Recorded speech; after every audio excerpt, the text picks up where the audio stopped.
Ustadz, Ya. gini Pak Ustadz, awalnya dia bilang dia nggak dapat perhatian dari orang tuanya, kedua orang tuanya.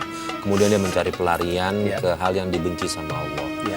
Ini gimana ya Pak Ustadz? Apakah orang tua hukumnya membiarkan seperti itu terkena juga dampak dosanya segala macam itu? Ya, ini pelajaran penting untuk para pemirsa di seluruh tanah air.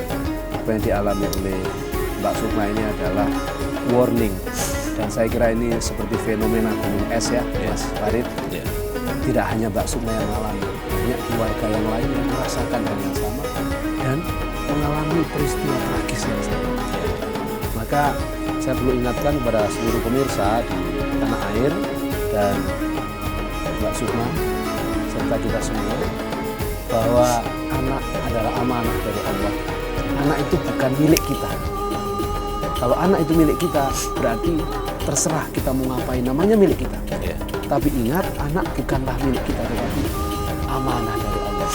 Setiap amanah akan dimintai bertanggung jawab. Maka apa yang dilakukan oleh ayahnya Mbak Sukma ini adalah dosa besar. Karena dia tidak menunaikan amanah dengan sebaik-baiknya.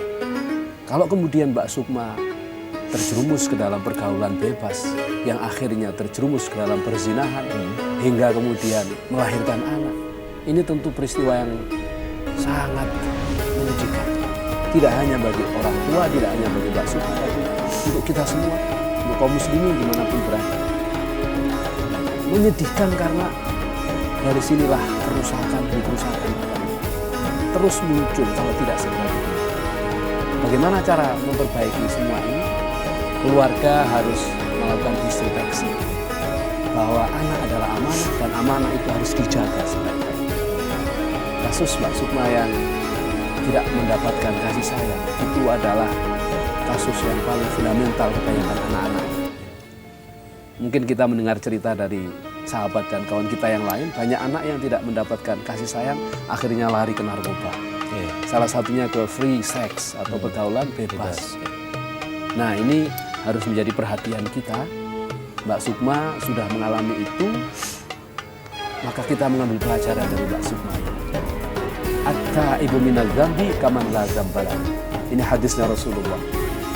Jadi orang-orang yang bertobat dari segala macam kesalahan dan dosa, maka orang itu akan diampuni segala macam salah dan dosanya itu alias tidak punya dosa. Asal tobatnya tobatan nasuh. Nah, ini ditegaskan dalam Al-Quran. Ya ayyuhalladzina amanu tubu ilallahi taubatan nasuh. Wahai orang-orang yang beriman, bertobatlah kalian kepada Allah dengan tobat sesungguh-sungguhnya tobat. Karena apa? Semoga saja dengan taubatan nasuha asa ayyaghfira lakum dzunubakum wa yukaffir ankum sayyi'atikum wa yudkhilakum jannatin tajri min tahtiha al-anhar. Semoga dengan taubatan nasuha ini Allah akan mengampuni. Allah akan mengampuni segala salah dan dosa-dosa kita.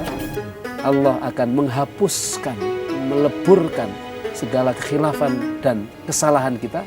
Dan akhirnya kalau sudah tidak punya salah dan dosa, surgalah tempatnya. Ya, baik, terima kasih Pak Ustadz. Nah, Mas Sukma, saya mau tanya lagi nih. Mas Sukma, tadi kan setelah ketahuan hamil di luar nikah, kemudian apa reaksi dari orang tua Mas Sukma setelah tahu itu? Orang tua saya marah sekali. Marah, maki-maki saya. Ya saya balik maki-maki dia dong. Saya balik protes. Ini karena salah orang tua juga. Kenapa nggak pernah ngasih kasih sayang sama saya? Sibuk ngurusin pekerjaan gitu. Uang dan uang terus. Nggak pernah ada waktu buat saya. Saya juga menyalahkan, balik menyalahkan. Saya juga dipukul Mas juga. Waktu itu dipukul sama orang tua saya juga. Dan waktu itu lebih parahnya lagi, orang tua saya yang nyuruh kandungan saya.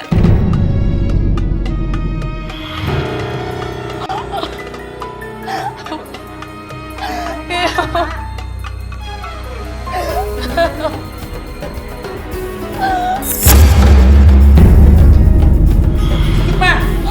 apa?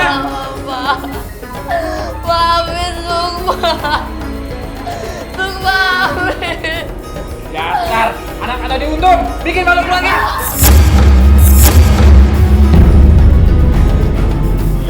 Sukma, ibu tak pernah kamu begitu, Sukma. Ibu